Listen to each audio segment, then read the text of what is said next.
Military attacks and other violence in the Gaza Strip and Israel have resulted at this point in over a dozen deaths, most of them Palestinians, and sparked fears of an Israeli ground invasion similar to the 2008-2009 assault that claimed over 1,000 Palestinian lives.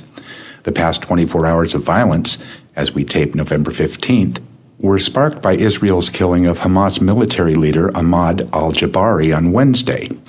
Looking back, a timeline of recent events on the website Electronic Intifada indicates that Israeli forces killed an unarmed man in Gaza on November 4th and a 13-year-old boy on November 8th. Gaza militants injured 4 Israeli soldiers in an attack on November 10th, and Israel's 3-day response killed 5 civilians, 3 of them children.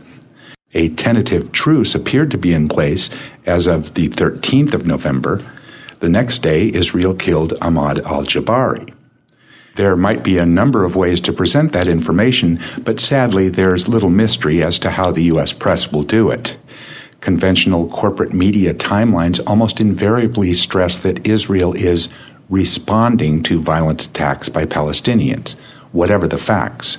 No surprise, then, that the first sentence of the front-page New York Times article, November 14th, states that the Israeli assault came, quote, after persistent Palestinian rocket fire, close quote.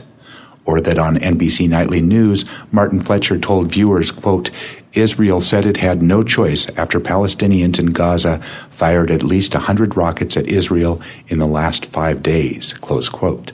On NPR's All Things Considered, Audie Cornish explained that, quote, the strikes were in retaliation for the launching of more than 100 rockets at Israel in recent days, close quote, and so on.